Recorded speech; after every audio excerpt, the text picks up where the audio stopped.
And they were trying to get it out, and they came up with a definition of new renewables, which excludes hydro, have the wind, have the solar, have the geothermal, and biomass in it. At that time, some of the NGOs, including IHA, made so much effort that they have collected all interested governments, hydro governments, or those governments which want to be hydro, which want to build hydro. And then there were some briefings. This is a governmental conference. And inside the hall, many of these NGOs people, including myself, were advisors to their government. And what happened? South African lady government threatened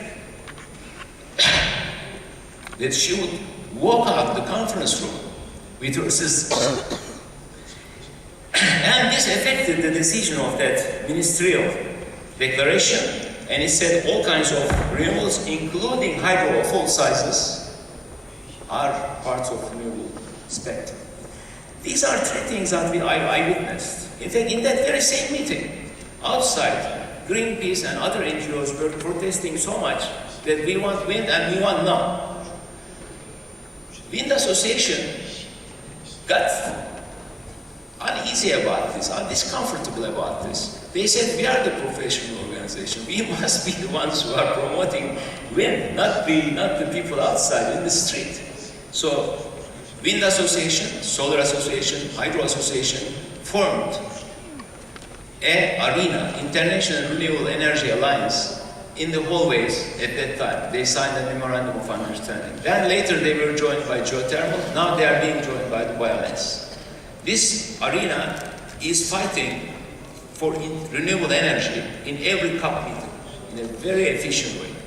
These are some of the experiences I have seen that associations, professional water associations, can make a change. Thank you very much.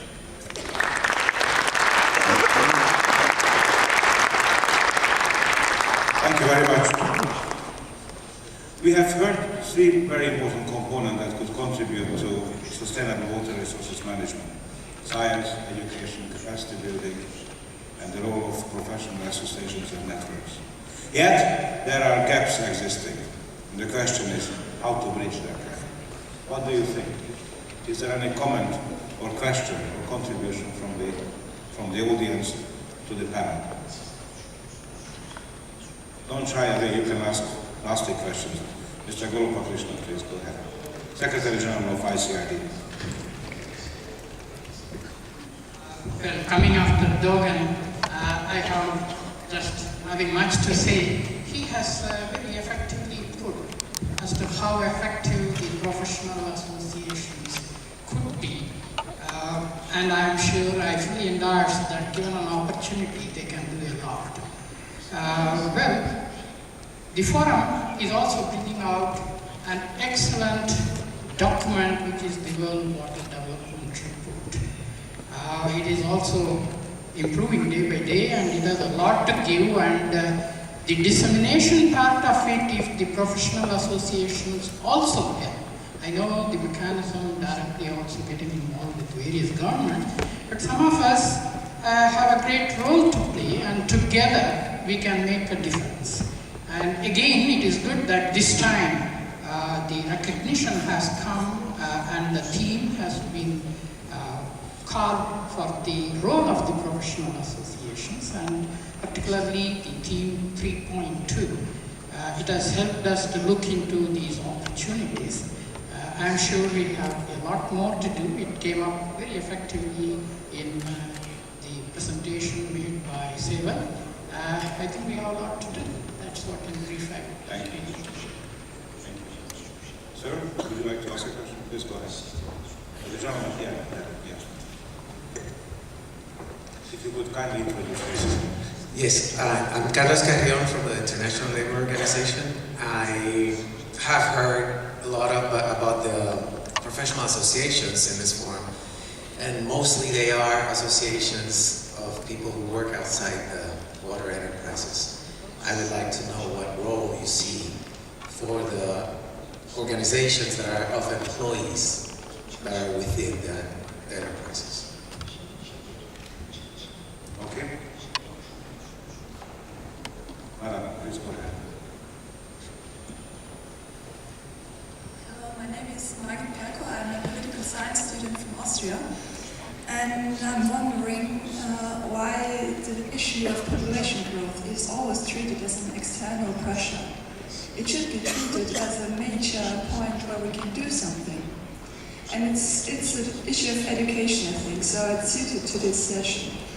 Why don't we do our best that there won't be 9 million people on Earth? There is a certain amount of water, and it won't be more. So if we already have difficulties with 6 billion people, why do we allow the world, the people, to grow to 9 million? I think this is a major important issue. It should be tackled, there should be family planning. China has done something. I know there are a lot of severe consequences that aren't that good, to put it that way. But there should be some programs pushing in this direction, I think. Thank you. Thank you very much for this question, because this goes back to a question that Kala has asked before, namely, how will water be managed 40 years from now? What are the main drivers that will change water resources management and to make it sustainable in the coming 40 years? What is it what we really have to concentrate on? Here in these chambers you have heard everybody speaking about climate change, climate change, climate change, climate change. Now if you ask yourself the question what you have asked, Mela, how about population?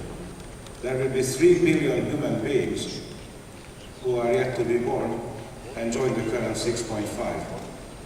If you look at it positively, we have 3 billion customers. If you look at it less positively, we have a huge amount of problems ahead of us. That is by orders of magnitude more important than climate variability or climate change. The impacts of climate variability and climate change will be superimposed on that huge change that population growth and associated derived causes such as land use changes, such as migration from rural to urban areas. Urbanization itself will pose, the whole social structure will change dramatically in the coming 40 years. Everything seems to grow exponentially. Half of the world population lives already in cities, and this will cause tremendous social problems unless we're able to deal with it. So let me just turn back to the panel and ask them a question. And everybody is invited. There is no segregation in between those who were running the show and those who were so far listening. What do you think? How water will be managed in the coming 40 years? What is the role of science and technology in that? What is the role of social sciences, political science, anthropology, and other things that ELIFIT will deal with? What are the most important drivers we have to deal with? Mind you, what Doan has mentioned, if you would like to deal with the vagaries and with the increased variance of the process, humanity needs more storage space in 50 years' time. And we have to start designing that now.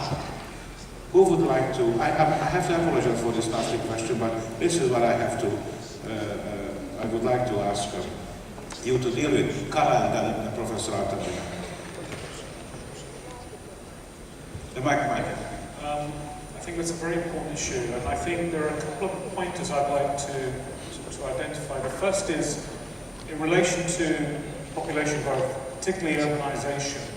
I think the UN has estimated that the majority of the urbanization will not take place in the megacities, in the Lagoses and the Sao Paulos, but it will take place in small villages and towns that will become urban areas and become cities. And I think that there is real potential for us to try and do things very differently in these emerging villages and towns to the way that we have done in our current cities. And I think if we can learn some lessons from how we did things badly in these larger cities, which are very difficult now for us to make changes to, I think you can try and do things differently. These new emerging areas don't have mature infrastructure.